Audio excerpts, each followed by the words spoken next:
J'aurais une question pour Nicolas Sild.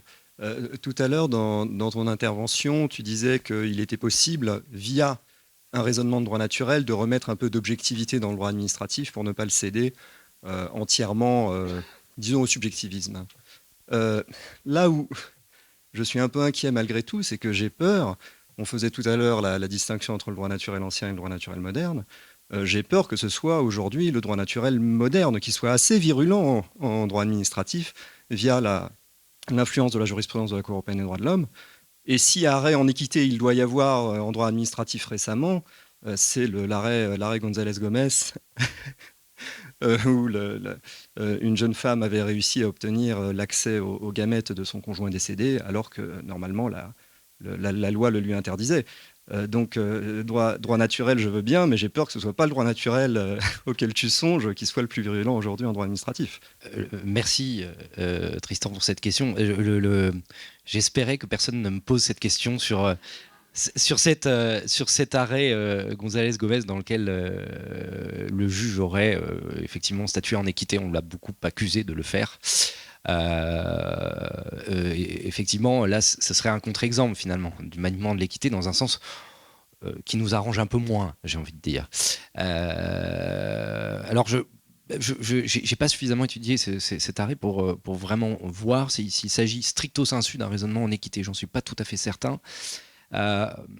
Moi, ce que je voulais dire quand j'ai dit tout à l'heure que revenir un petit peu aux catégories, pour dire les choses un peu brutalement aristotéliciennes, relatives au droit, à la justice, etc., permettait peut-être de faire échapper ou d'arracher c'est une grosse ambition, hein, le droit administratif à cette subjectivisation, c'est-à-dire qui relève plutôt d'une logique de droit naturel moderne.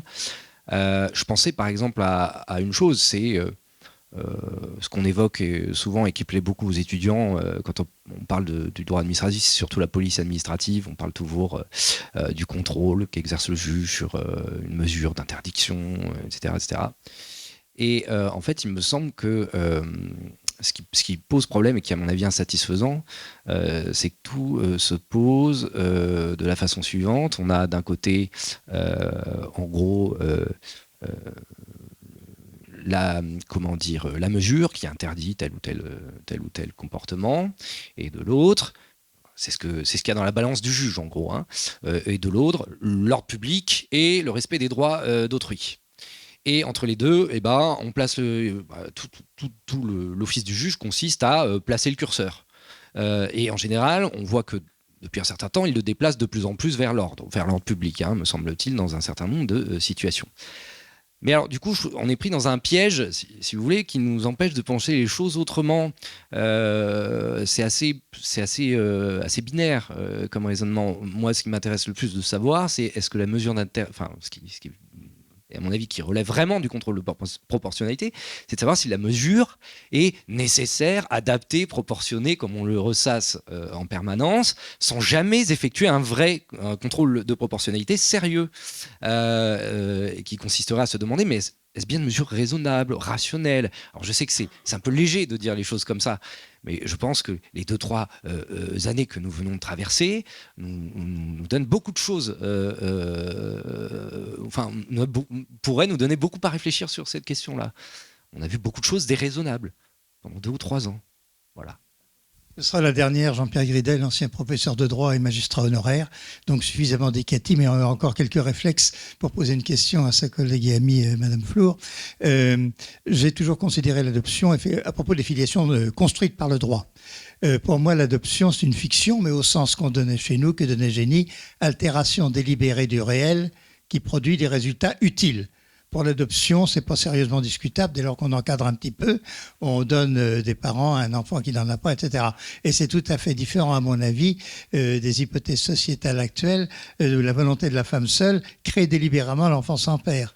Est-ce que vous êtes d'accord sur cette distinction fondamentale, théorique à faire entre les deux mécanismes? Je suis tout à fait d'accord, bien sûr. J'ajoute que finalement, je pense que même si on veut raisonner en termes de droit naturel, les fictions jouent dans l'espace du droit et dans son raisonnement un rôle tout à fait fondamental, souvent pour ajuster justement la réalité et le droit, et un résultat utile, tout à fait. Et je suis d'accord que là, on est maintenant... Mais c'est pour ça que je disais qu'au départ, on est parti sur l'idée qu'on imite le modèle de la filiation naturelle. Par exemple, lorsque, en 1994, la loi dit que la procréation médicalement assistée sera possible entre deux personnes d'un couple qui... Alors, on n'avait pas voulu justement faire référence au mariage, mais on se référait au couple composé d'un homme et d'une femme, pour le coup c'était écrit dans la loi, et ayant une vie commune d'au moins 2 ans, c'est-à-dire faisant preuve d'un minimum en tout cas de stabilité. Mais tout ce modèle dans lequel on avait essayé, ce modèle familial dans lequel on tentait de s'inscrire, il a sauté complètement à la suite de la loi sur le mariage pour tous.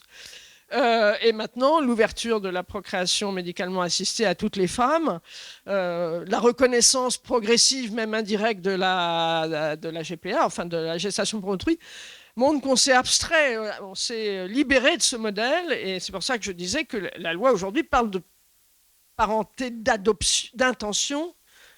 Voilà, dont on ne sait pas très bien ce que ça veut dire. Parce que, enfin, en tout cas, il n'y a plus aucun support dans la réalité.